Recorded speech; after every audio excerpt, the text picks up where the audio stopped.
Continuamos con Saber y Sabor. Para los que recién se enganchan, estamos con Marcelo Sin, sacerdote católico, y con Felipe Medina, licenciado en Ciencias Religiosas.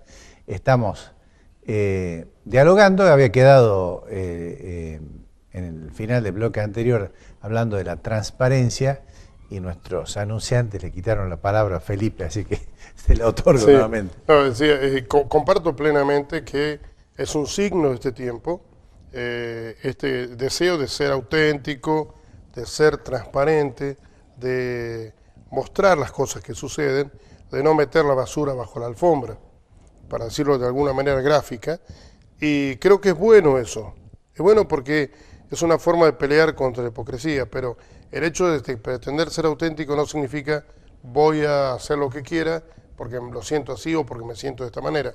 Creo que es importante mantener los valores, los principios, pero que ya no se puede ocultar nada. Porque, ya te digo, lo que no se sabe, se inventa, se agranda, se agiganta y genera una situación triste, porque a nivel de institución iglesia concretamente, quedan todos bajo sospecha. Por eso es mejor Que se sepa las cosas de manera puntual y que se actúe en consecuencia. Es decir, para eso existen las autoridades, existe un derecho, y creo que el Papa ha convocado para principio del año próximo, creo que febrero, ha convocado a las conferencias episcopales para tratar puntualmente cómo la Iglesia va a afrontar esta situación.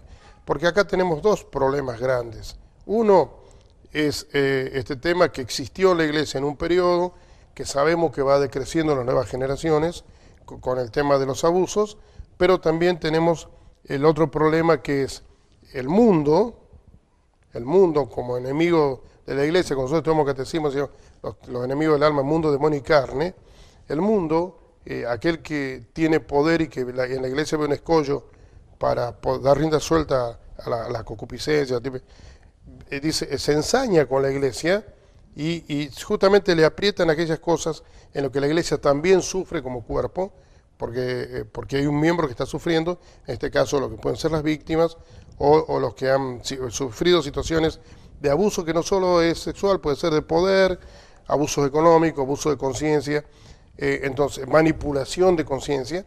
Todo esto genera una situación que la Iglesia la tiene clara ahora. El Papa Francisco, Benedicto también lo tenía claro, Juan Pablo II también, y tenía por ahí un criterio un poco más antiguo en este aspecto, pero en los últimos tiempos había avanzado bastante. Y ya te digo, es un mal de una época, porque también por otro lado tenemos una sociedad pansexualizada a través de los medios de comunicación, a través de las costumbres y las culturas, que hace que muchos valores empezaron a entrar en terremoto. Entonces necesitamos un cambio de criterio, de modos quizás, sin perder los valores, sin perder las cosas que tenemos claras dentro como institución iglesia, como sociedad, como familia. Entonces, por ahí habría que empezar a trabajar. Digo, no se puede tapar el sol con las manos. Estamos de acuerdo con eso. ¿No? Yo, permítame cambiar, si no Sí. les parece mal. Esto de la intolerancia que hay, particularmente con los católicos, ¿no? Más que con otras religiones inclusive. Lo sufrieron en otras épocas otras religiones, naturalmente. Pero ahora hay una intolerancia y una discriminación permanente con los católicos, ¿no? A propósito de eso, por ejemplo, ocurrió esto de sacar el crucifijo de la legislatura, que para algunos es un hecho anecdótico, como si se hubiera sacado un florero y se lo pone después, sin tener en cuenta, digamos, el valor que tiene para la salteñidad el Señor Jesucristo. Pero hay un ataque permanente, hay un ataque a la iglesia, gente que se desnuda frente a la iglesia, que pinta iglesia, que se condena a la gente por ser católico. Digamos, son extremistas, son fanáticos. También los hay de la parte de la Iglesia Católica, también hay fanáticos en todos lados, y el fanatismo es malo. Pero bueno, hablemos un poco de cómo nos sentimos los católicos ahora que estamos súper discriminados. Sin duda alguna que han sido diversos hechos, diversas situaciones a lo largo del año que nos han mostrado este tipo de discriminación. Podemos pensar en el fallo de la Corte Suprema, mal interpretado o interpretado de una manera muy estrecha por el Ministerio de Educación, porque el fallo en realidad declara constitucional la educación religiosa en las escuelas públicas. Lo que ha sucedido es que se ha llevado la interpretación de una manera prácticamente imposible de poner en práctica.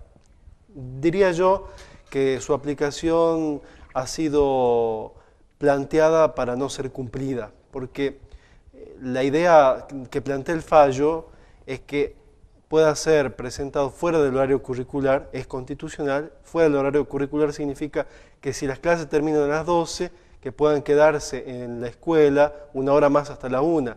Pero ¿qué ha sucedido? Que se da en contraturno, lo cual significa un trastorno para las familias que tienen que volver a llevar a sus hijos en otro horario del día. Entonces, recuerdo que en la audiencia pública hubo un momento muy importante del diálogo del fiscal con Lorenzetti, en el cual Lorenzetti le dice: pero lo que usted está planteando es una ley que no se puede cumplir. Y ahí el fiscal quedó mudo, porque ahí está el punto clave de la cuestión.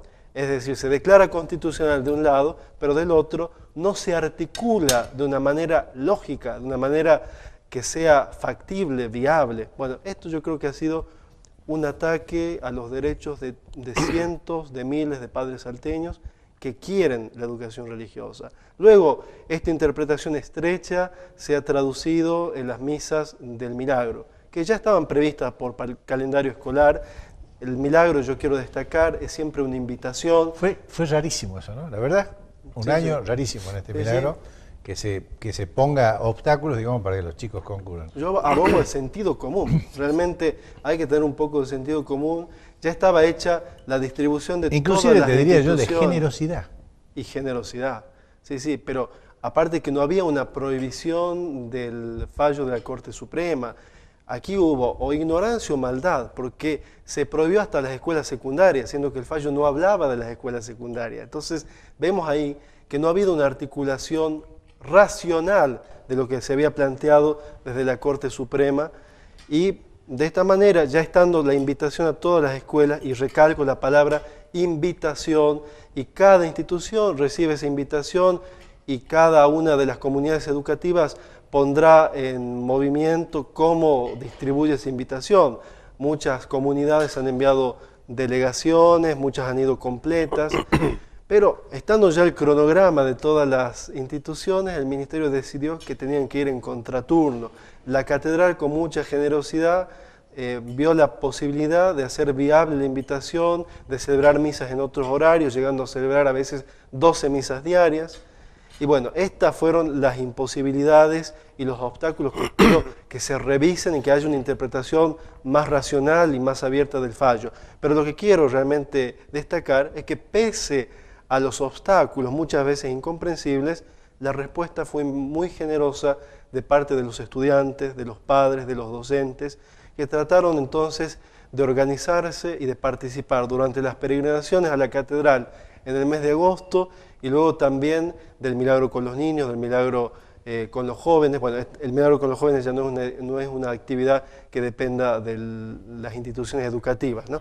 Pero el Milagro con los niños, que es para prejardín y jardín, también se prohibió a los niños que iban a turno tarde participar, podían participar en contraturno, lo cual significa niños de 4 y 5 años que habían estado toda la mañana en el jardín, almorzar y a las 2 de la tarde ir al Milagrito.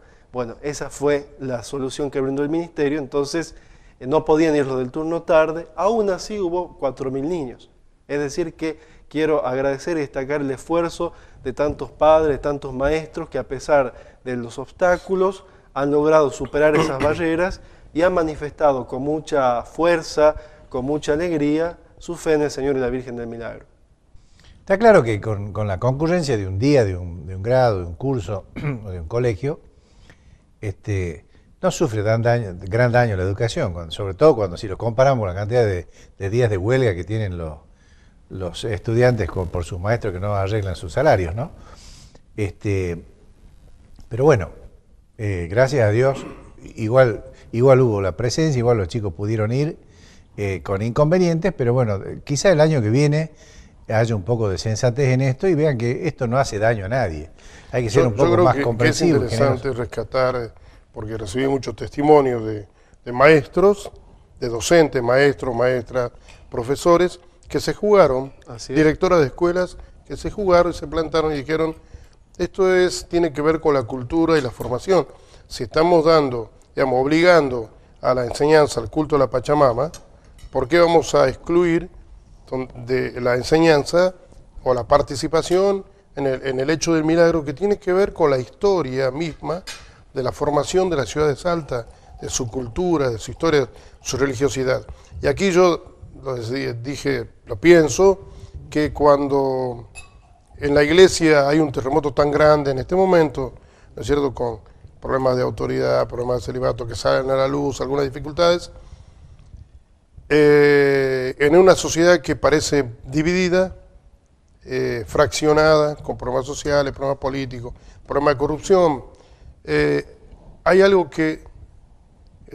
la pregunta que decía, ¿qué belleza salvará al mundo?